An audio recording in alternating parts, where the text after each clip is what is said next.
Hi, my name is Nathan Fichette. My pronouns are he and him. Before I'm going to be your moderator for this panel. Well, actually, I know that you have some presentations, everybody. So the first thing I want to start with is to acknowledge that even though this presentation is virtual, it is being hosted on the traditional and ceded territory of the Anishinaabe Nation. I'm going to have your panelists introduce themselves in just a few minutes. Before that, I have a few housekeeping things to do. First, we are recording this session, so I think the chat is possibly disabled. But anyway, I will ask everybody to please use the Q&A question if you have questions. I'm going to take the questions at the end of this panel.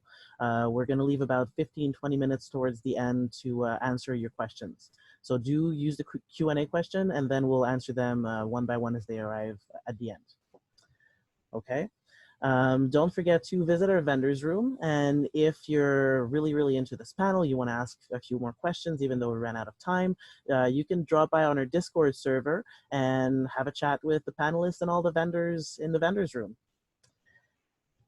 All right, so I'm going to ask everybody to introduce themselves, starting with, because she's on the first square here, Talhi. Is that how you pronounce your name? Oh, you're muted. Yes. Hi, it's Talhi. We had a presentation though. I don't remember. All right. Well, let's start because we're missing Brianna anyway. She's trying to connect right now. Okay.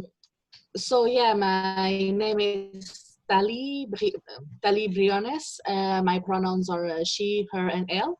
And I am currently living on unceded territory of the Iroquois of the Saint Laurent.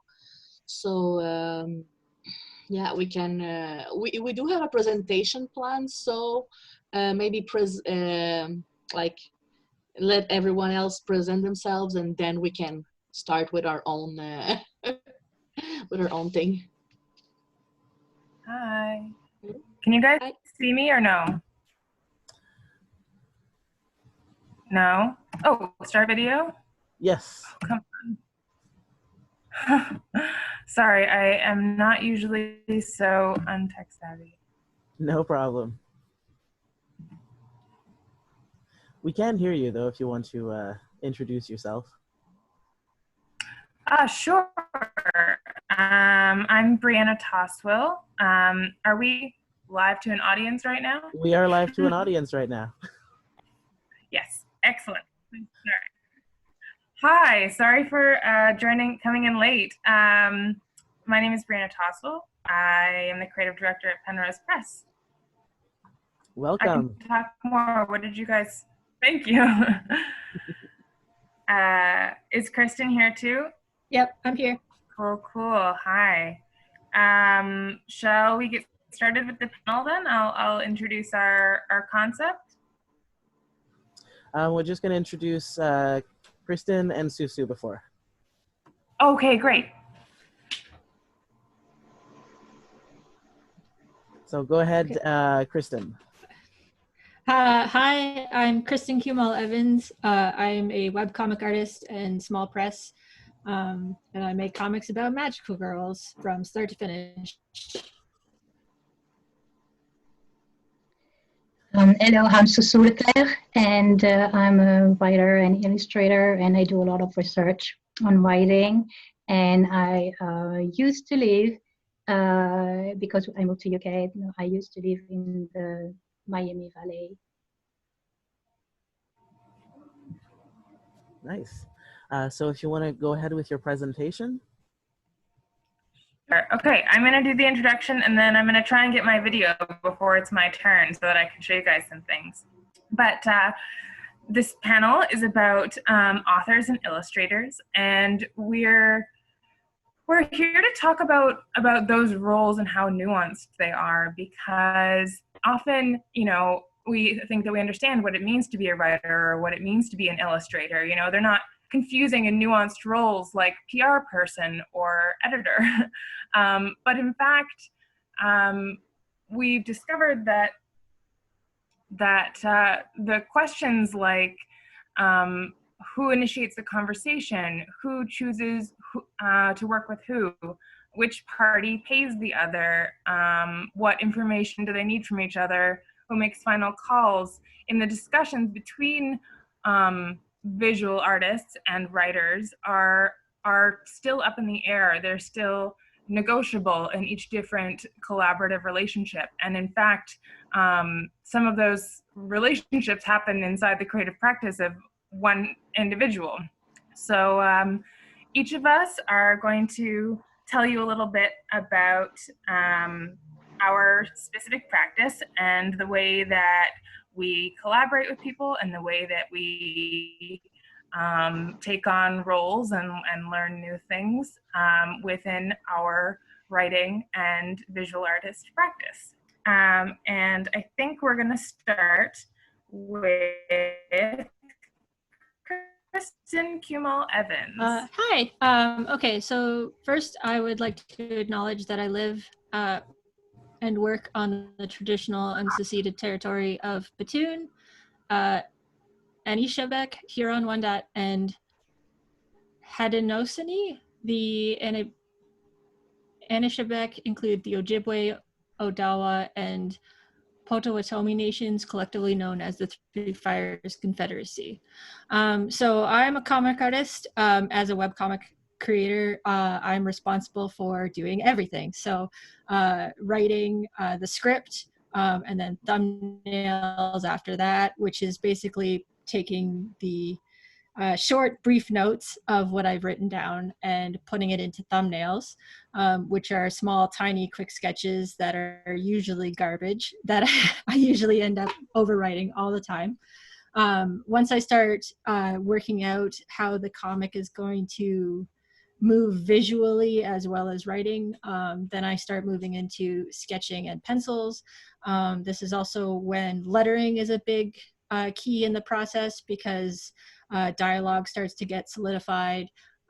You also have to be spatially aware of your dialogue, because if you don't keep the context of how many words are on the page, you can actually completely blow out all of the illustration work that you're doing.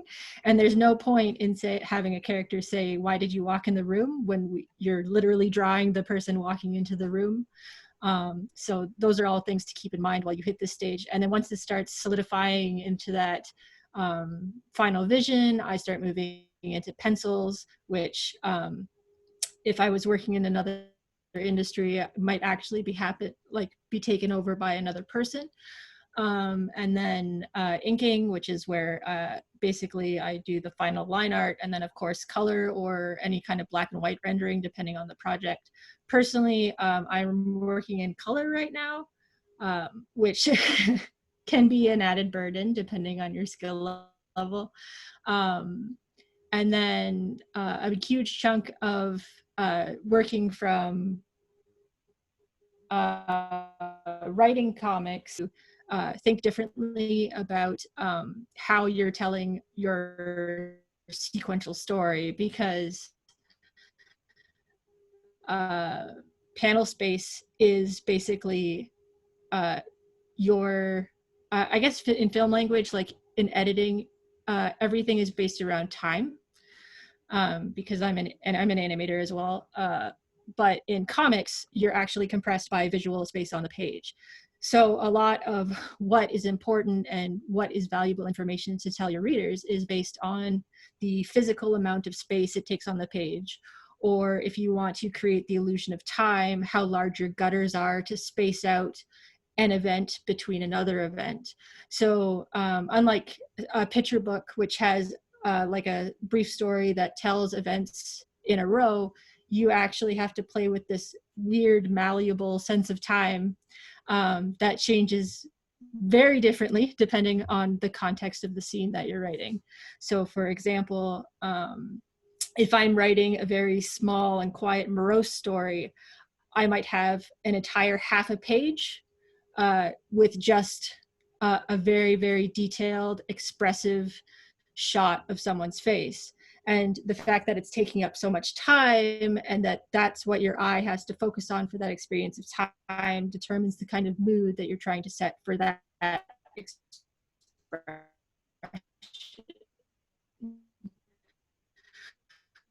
Whereas expect 200 pages of an action sequence that is just as long as several weeks in terms of time, because I need to present the action in a way that makes logical sense.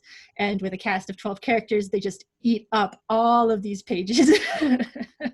So like there's a much different way that page count is viewed for comics that's vastly different from prose in this kind of like really abstract way of feeling through pictures and that kind of stuff. And then on top of that, especially in the webcomic community, you're now dealing with multiple platforms. So for instance, when I'm drawing something, I have to be aware of how it's going to be portrayed, not just on a screen, but if I'm providing to a platform like Webtoons, which is one of the largest comics online versions, you can get the app for your phone. It's Webtoons and Tapas, which are the big ones right now. I now have to think in a completely vertical format. So while print comics have this standard page setting normally, there's always exceptions to the rule. Webtoon and Tapas are this very visual, like straight up and down vertical segment. So if you want to get on that, you now have to basically slice some of your pages up so that they can read vertically. So if you're doing spread pages, it'll get cut in half and that kind of stuff. So I've a few people that I know have to very much adjust how their pages have been done. But it's a way to get your comic read to a wide audience in a very short period of time. And then not only do I have to do that, but then I also have to think about press afterwards. So I now have to take all of these very nice RGB created digital comics and then adjust all of them for print. Unfortunately, print does not have the visual color spectrum that digital has. So any beautiful, saturated, bright colors are going to be horrendously condensed. And so unfortunately, there's a lot less information out there about pre-press that I would like.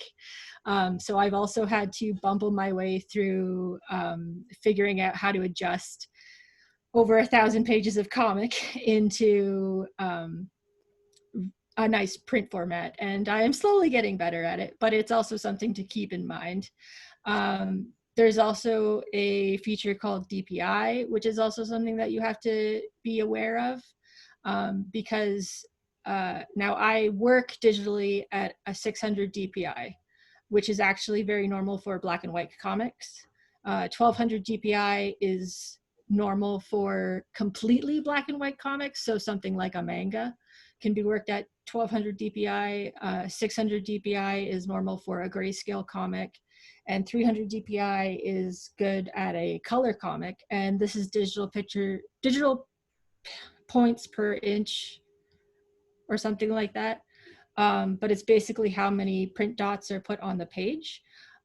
So the thing about pre-press is that if you have any dark or muddied or blended colors, they turn out much darker in print, which has to be also taken into account when you're making these comics. And then of course, there's the binding size. So you also have to think about whether or not you're going to sell as floppies or trade paperbacks or graphic novels. I make mine in a solid graphic novel format. So they take a long time to come out. They're about 350 pages of full color. So they are quite large and fat.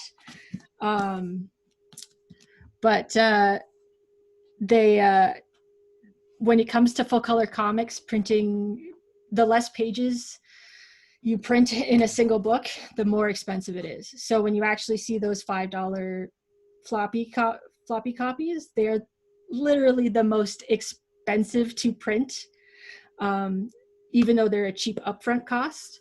But considering you only tend to get like 20 or 30 pages in one of those floppies, like it is actually, if you're doing it by yourself, much cheaper to wait until you can print a full book.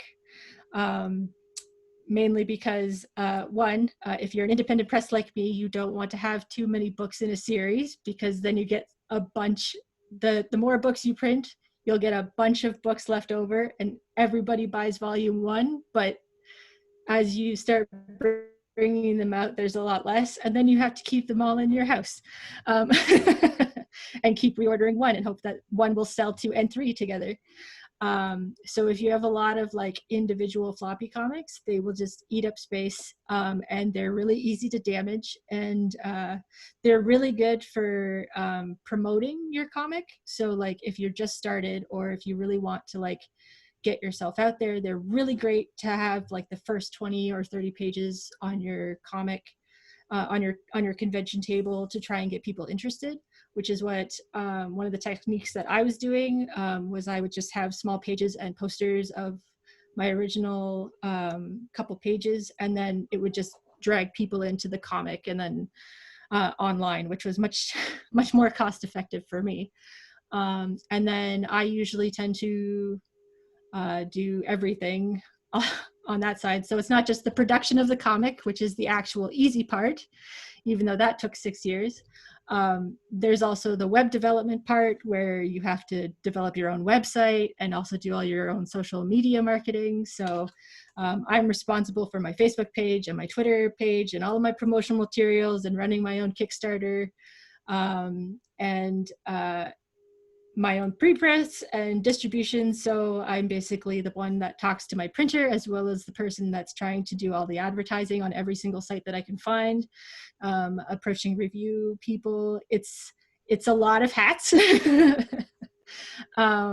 So if you're interested in doing a webcomic or an independent press, these are all the hats you have to wear.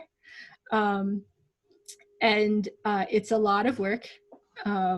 So it's not surprising that there's a lot of burnout in this industry. But at the same time, you get to know who really likes working in this industry, because you only stay long in this industry if you love it.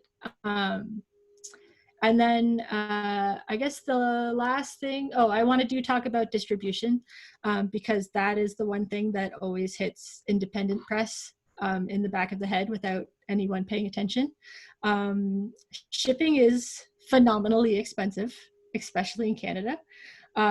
So I would put it out there that networking is your best tool for a lot of independent stuff, mainly because it allowed me to find a cheaper courier to get my stuff out. And sometimes you only find out about these things because, unfortunately, a lot of smaller or cheaper distributors also don't advertise on the web very well. So you are responsible for all that shipping, and it's really easy if you're doing Kickstarters and stuff to absolutely not take shipping into account. For me, I actually saved up enough shipping from my last Kickstarter to get the books out, but my shipping rates still doubled by the time I mailed them out because of the COVID crisis. So while I had prepared for some places to have $25 for shipping alone, because I'm sending it to Australia or whatever, that turned into $40 really fast. So, and it's a $35 book. So it is very important to like keep that kind of stuff in the back of your head, and when you're trying to do this giant escapade by yourself. And then the last thing I wanted to talk about was animation, because I do webcomics. The fun thing about being online is you also get a lot of really neat little tiny things that you can't do in any other media. So it's actually, there's a few webcomics that I would recommend if you want to see some really nice animation style. The first one is Oh Cirillo. It's actually a Portuguese webcomic. It's at www.sarilho.net or .com. And it's a Portuguese webcomic that's available in English. And the creator of it is phenomenal. She has amazing work in color. But she also does these small, tiny, well, I say small, but they're a single panel that take up most of the website, and it'll be a GIF. So for instance, you'll be reading the same panel, but suddenly like this giant alien is like right in front of the protagonist's face, but you don't really know. So you're just like reading this one panel on this page, and then all of a sudden it's just there, which is fascinating. And like, you can't do that with a book unless you have a whole page turn, right? And then there is another one called Sink Your Hook Teeth. And this one is done by another female creator, and it's about eldritch horror. I was actually going to get on Homestuck, but I wanted to boost up some of my personal favorites first. Sink Your Hook Teeth does a lot more traditional rendering, so she has a very, very painted style. And she does smaller animations compared to what Cirillo does, but so she'll do small little like hand waves or blinks. And because it's an eldritch horror comic, sometimes you'll just notice like little waving or moving things in the background that you wouldn't have that kind of like creeped out or eerie effect before. Like she has this one amazing animation where it's like an eyeball that's like part fish, and then when it opens up, it's just like you've opened up like somebody's chest or something like that, and you don't expect it coming, and it's just like this really nice like and then Homestuck is actually probably pushes the most boundaries of webcomic as a comic term, because it is phenomenally everything that pushes the web side of it. So it's a game, it's animation, it's just full on like storytelling. It's one panel, sometimes it's a whole like little adventure. Homestuck is like kind of the big name, but it's also got like, I'm gonna say it's got like a Ulysses kind of reputation, where it's almost a challenge to read it because it is just so all over the place that you're just kind of like trying to keep it together and pay attention. I have not made it through reading Homestuck, and unfortunately a good chunk of Homestuck is now unavailable in a lot of mediums because it was built in Flash. And unfortunately, one of the saddest things about digital creation is it absolutely gets nullified with changes in technology. So I've realized that I've taken up way too much time, so I'm actually going to like pass off my mic, but thank you very much for listening. Thank you so much, Kristen. I think we're going to hear from Talhi Briones next. Hi there. Unmute myself. All right, unmute myself. All right. First, I want to apologize if you hear any birds screaming. My birds are right here with me, but they need attention. So my name is Talhi Briones. I am a writer / graphic designer / illustrator from Montreal. I am the proud author of Hieroglyphs, The Celestial Conspiracies, which you can see here. No, you can't see it. Well, oh my God, these backgrounds are horrible.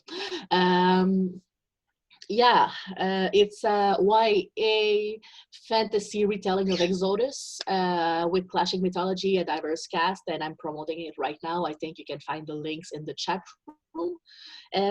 But I'm also an illustrator, and I'm the author of the co-author and illustrator behind the webcomic. Well, I'm going to place it here in front of my face. No, Emmanuel Just Wants to Die. These things are very, very painful. Oh my God. Okay.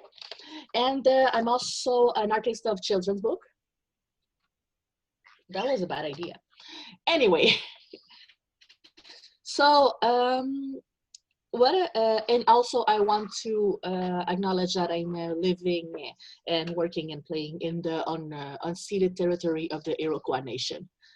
So, okay, for my part, I'm very much an artist for hire, and I wanted to make something a little bit more technical, because this is, I guess most people attending this virtual conference are interested in writing and less in illustrating. So, and most of people that are writers do not know how to interact with artists, but they are interested in maybe in hiring them for character art and cover design, and maybe make comics and children books. So I'm just gonna like make a very, very short resume of how to find them, how to interact with them, how to pay them, okay? So, yeah, all right. So let's say you are a writer, you need to find an artist because you want your character design or your cover page. So where do you find them? You have different websites, like you can go on DeviantArt, you can go on Twitter, you can go on Behance, BEHANCE.net. You can go on pretty much, you can go on Instagram and you can follow artists. And okay, let's say you have found an artist that fits with your style, the style you want for your characters, or your cover page, or maybe you want to request a comic out of them. Oh my God, you say, I have a super story for a comic, or my novel can be adapted for a comic, or I am a children's book writer. How do you contact these people? Like most artists, some of them already have full-time jobs and are only doing art for themselves. Others are actively working for looking for commissions. So, well, first look at the profiles, look at their commission info, look at their prices, see if you are ready to pay these prices. So how it works generally, you contact the artist and you say, okay, this is exactly what I need. And they will tell you a price, they will tell you how it works.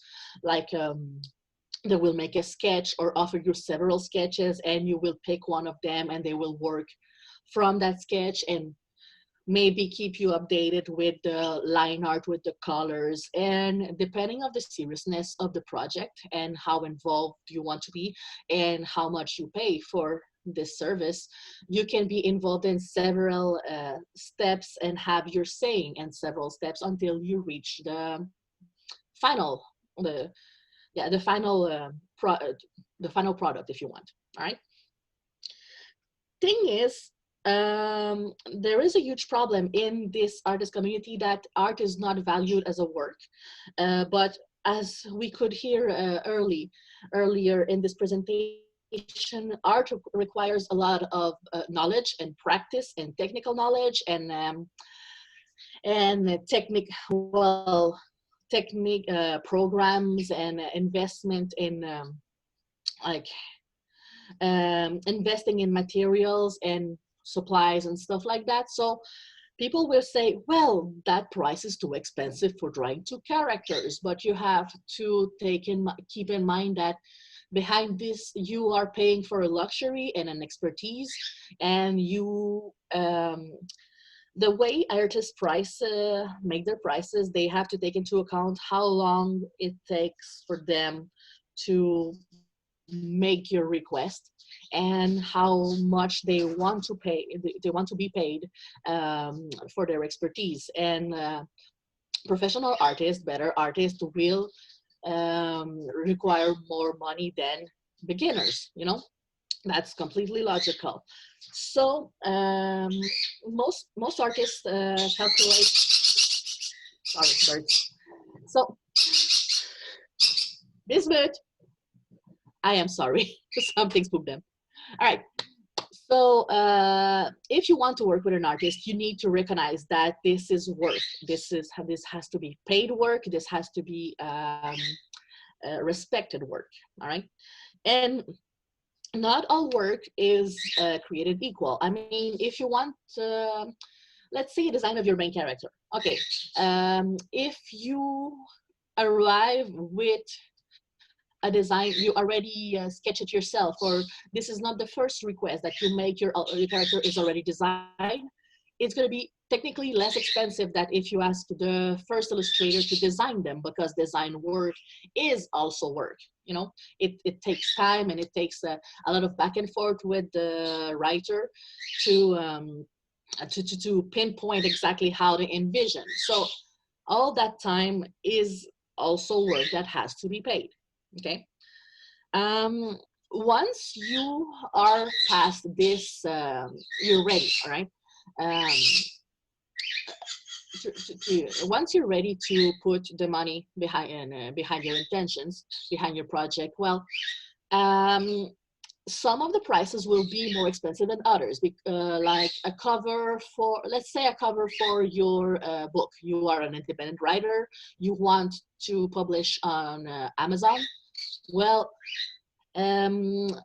covers will be more expensive than just an illustration, and based on the Illustrator Survival Guide, which is what I base my prices on, an artist has to price their cover page depending on the amount of books that will be printed. Like if it's more like 600 books, well, it will be $100 more than a regular cover. But like a cover can go easily to $500. So I say be ready to pay for a good cover, because that's what's gonna sell your book better. Very quickly, comic pages. Like I hear a lot of people say, "Oh, my story will make such a great comic. I just need to find an artist to draw for me." But like, many people don't understand that to make a comic, it requires a whole rewriting of the text and make it as a script with like a movie script, like with a very precise. With very precise wording and like instructions and description of every scene. So if you're not ready to rework your entire novel to make it fit inside of a comic, and if you're not ready to pay several hundred dollars for a single page, is a lot of work, and it's expensive work too. On the other side, more than money, if you want to help the artist make the best work, because once you decide to work together, well, you can collaborate to make the thing that you see in your head. All right. My suggestions would be, make a reference folder. If everything you see on the internet, oh, this reminds me of my main character. Oh, they have a uniform like that. They have hair like that. They look like this actor. So just make a reference folder, and when you're ready to hire the artist, just show them that, and this is the best thing. Okay, like we artists are visual people, so like we see that. Okay, I see what you mean.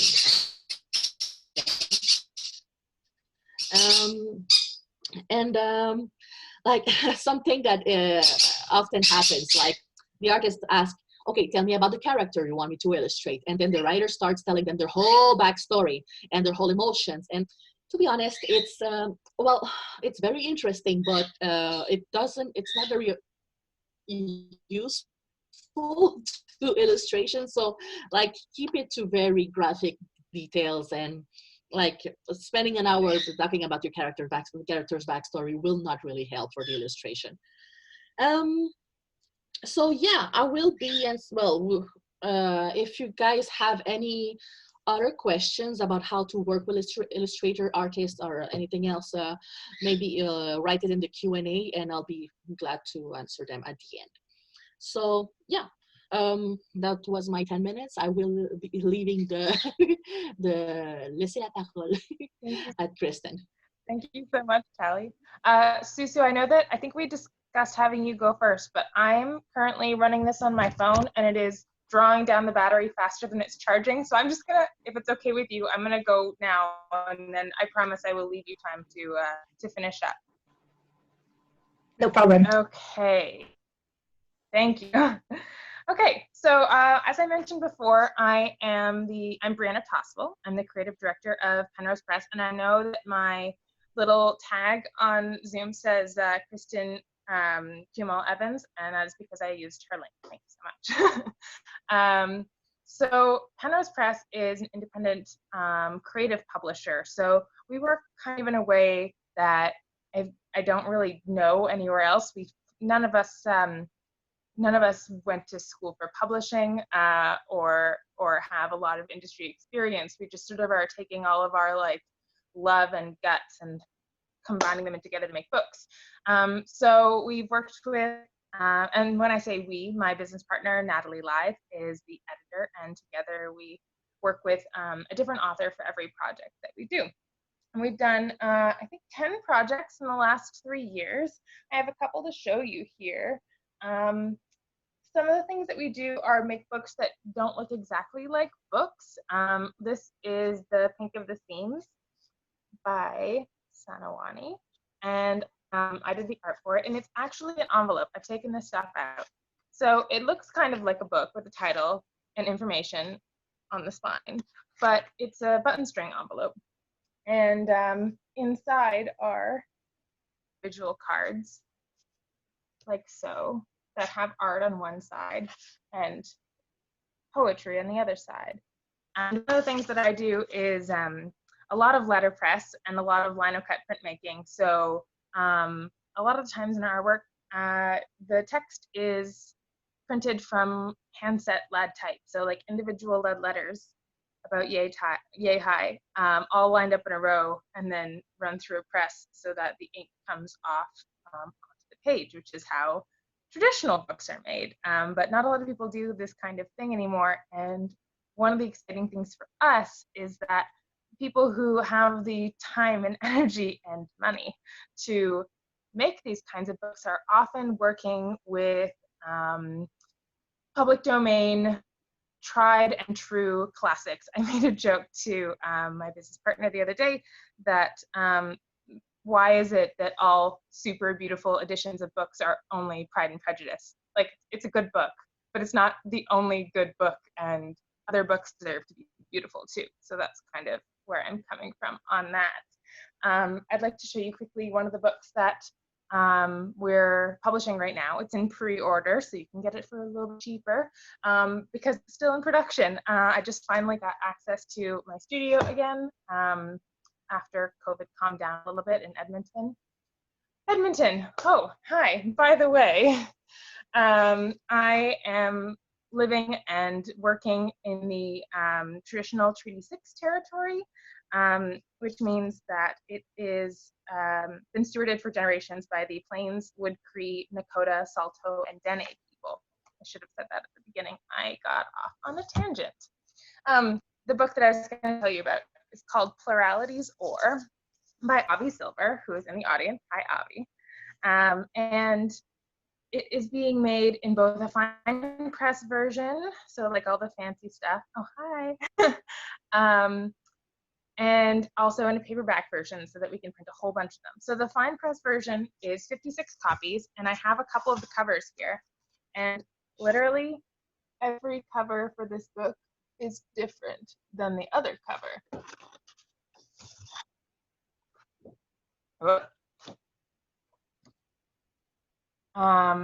So the blocks are in the same place and the text is all the same, and the little spaceship buddy, his name is Bo, he's the same, they're the same, it's the same. But all of the backgrounds have been individually marbled. So literally every copy is the same. And this is probably a way that you're not used to seeing a book cover, right? We think of a book cover as like a vertical orientation, but this is the front cover, the back cover, the spine, and the flaps on either side. And now I want to make sure that, oh, and you can pre-order that or take a look. Actually, you can choose your cover if you want at penrosepress.ca.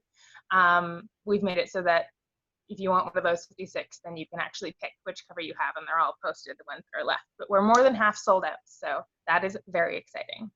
I want to give Sussu time to do her presentation. I just want to say that there's so many different ways to be in the publishing industry, in writing, in poetry, in art, and sometimes you have to make up your own system in order to work the way that you want to work, and that's pretty cool.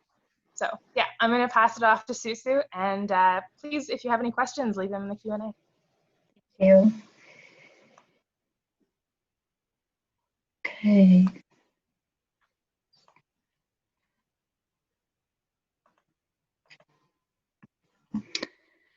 Okay, so I'm Sussu Leclerc, and I've written picture books, author and illustrator, writers and illustrators getting together to inspire children.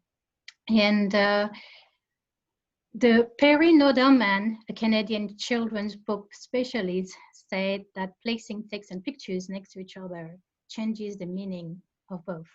So that could picture books as a whole are a richer experience than just a simple sum of their parts.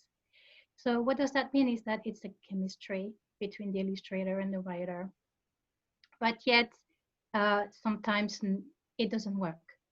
So why? I would like to show you 5 ways that professionals actually make it work, what they keep in mind when they are collaborating together.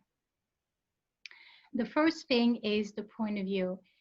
You have to study children and you have to use their voice. You need to figure out how they think and how they see the world. And this is really very important. You cannot skip that.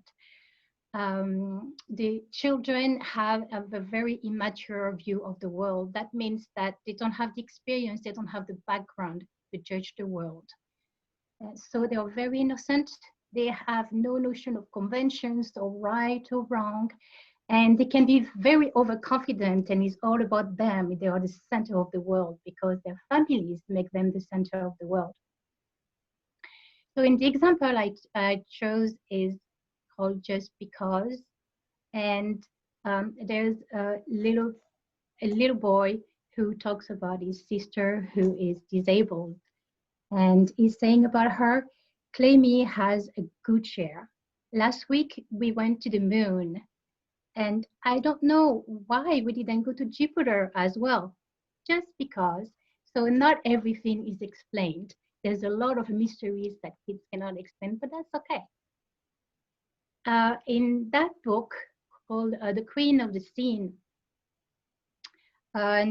you have this little girl who is very overconfident, and she's the queen of the street, and she is the one who rules. And this is shown in two different ways with the words. When she says, if you're standing on the sideline because you don't have heart, then get yourself right back here because I'm taking your part. So look at her, the posture she has and her body. The illustrator used the gutter, that means the line in the middle, to separate both worlds. The girl world, because she rules, and then the little girls were afraid and crowding in one corner. They have to use the placement, the size, the body posture, and the gutter in the illustration to show that. And the word are very the writer used the imperative, and she's like accusing the girl, and she's saying, I'm in your face, and I dare you go against me.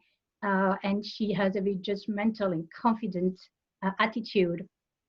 And to show that children didn't learn manners yet. So they're all very natural. The number 2 is fun. It's very, very important in children's books to put a lot of fun in there. And look at this beautiful cover in What Can You Do with a Palette? It has really bright colors. You have those pinks, orange, yellow, that shows the emotion, the happiness, and it cries out, Mexico. And also you see these funny lines that the illustrators have used. And all of this is boiling with emotion, and this is really a very masterwork for that. And because picture books have a lot of boisterous confidence, and also they are full of movement, and movement is a very important word. In this book, The Recess Queen, the story is about a little girl whose name is Katy Sue, and she comes into a new school. She's a new student, and she meets the bully of the school. And the situation that you present in the book, it's very important. The children have to sympathize, to identify with the situation, and bullies is definitely something that comes up. And the characters have to be lovable. So those two characters, you see, one looks really mad and the other one looks surprised, and they are both going to be lovable at the end. And the writer, so they're confronting each other, and Katy Sue is not afraid of the bully, and the bully, that makes the bully even madder. And she says, Jean says, "Say what? Say who? Say you? Katy Sue, nobody swings until Queen Jean swings, and nobody kicks until Queen Jean kicks." She is she's the queen of recess, and the words are very dynamic and they are unapologetic. And this is very important for children, that they really use raw words, the words that come really from a raw emotion, and they use also repetitions. And the illustration use a lot of triangles. You see the hair, there's a lot of triangles, and also the glasses, and then the mouth of the Jean has pointy ends, and you see all the air coming out of her ears. So it's illustration use a lot of they explain by themselves. They show a lot of exaggerated traits and a lot of contrast. Number 3 is mysteries, and the picture books are full of mysteries. They are full of discoveries, and this is what makes them just unique. And the kids, they are discovering their world every day, and not everything is explained, and they just have to go get there and then make their own experience. And I got rhythm. There's this little girl, and she's going into the street, and then she's looking for rhythm, the rhythm of the street and rhythm of her life that makes sense to her. And then she says, "I thought of a rhythm in my mind. Think, think.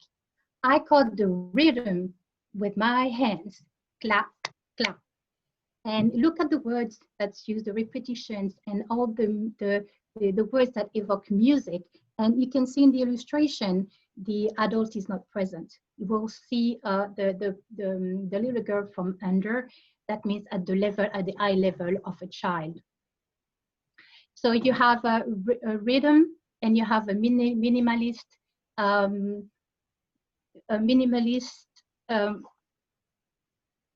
Excuse me, my shop just came in.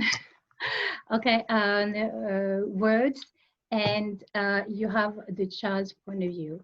And number 5 is the compassion. Okay, every picture book has compassion in there, and this is very important because you have to show a role model to children that read this book. And in the example, Ali all along, there is a little girl who gets really, really mad because she broke a pen, and she becomes red in the face, and then along the book, she changes color. It's very symbolic. She goes from cold colors to warmer colors, like she goes from blue and then green and then yellow, and then she calms down. So the having compassion into this story, it pulls some emotional strings. But Ali was still irritable and angry. Maybe she didn't even know why. I feel that way too sometimes. So see how the writers use the love the very loving words and very empathetic words to be with her and help her along and support her.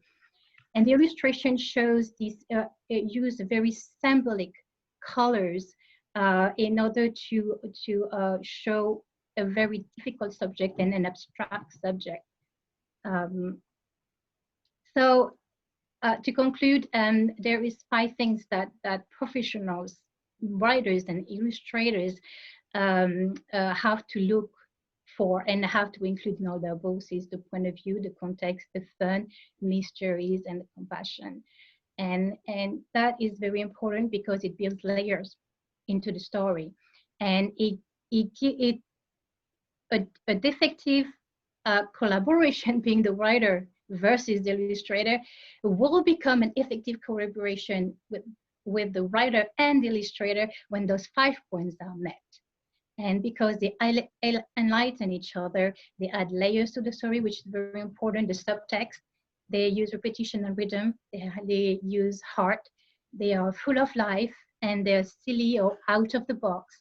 And they both come together to make a teamwork and make this come to life. And make the children cry out again, I want that book again. So if you want to read more about this, I have this Expand More, and I have more stuff about the relationship between author and illustrator in my book. Thank you.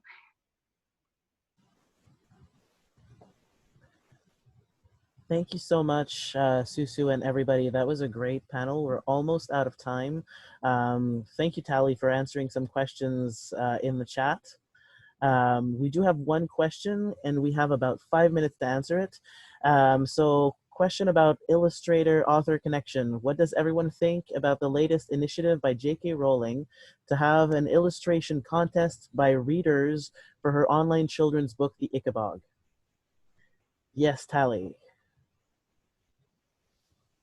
Yeah, personally, I do have a problem with that because this is something we see often in schools, graphic design and stuff like that. Companies and people who actually have money that make contests, and they get, well, in the case of a graphic design class, illustration class, 30 suggestions, 30 sketches. All right, and in the context of J.K. Rowling, she's going to have, well, the company is going to have thousands and thousands and thousands of illustrations and styles to pick from, and it's disguised as a contest, but that's all unpaid work, that's all unpaid labor, and the people who organize this just want lots of people doing different work so they can pick from them, but that's something that they could like pay several different illustrators to give them several options, but making it a contest sounds like nice for having a good opportunity, but like so many people are just gonna like draw for free when it should be something like it's J.K. Rowling, it's the estate of J.K. Rowling, like she and her estate could like afford to pay for professionals or not professionals. Anyway, so yeah. Kristen, please. Yeah, I was just going to elaborate on what Talhi said. The other side of that coin is also the fact that the child who hands in and has the winning design loses the rights to that design. So not only is it unpaid work, there's no royalties, the child gets no benefit other than like bragging rights, which, I mean, if someone as powerful as J.K. Rowling is going to make money off of your work, you should get like at least some level of royalty. I don't care if you're 5. Yeah. Brianna here under the name Kristen again. I also think that not only is it unpaid illustration work, it's unpaid marketing work. J.K. Rowling has leveraged marketing incredibly well. And this is just another example. But he's submitting stuff and posting it online. He's going to be hashtagging it, and tons of people are going to be seeing it. And that's another thing that it's not a bad thing that they're using the community for it. I just think it's like really smart and a little bit unethical, definitely. All right, I see that there's another question. Unfortunately, this is all the time that we have because there's another panel starting in just a few minutes. If you want to continue the conversation, though, I do invite you to drop in our Discord server and you know, ask your questions there. I'm sure I've seen that our panelists are all hanging out in there right now. So please go ahead, and thank you so much for listening to our panels on authors and illustrators. Thank you so much for our panelists for your participation, and have a great evening.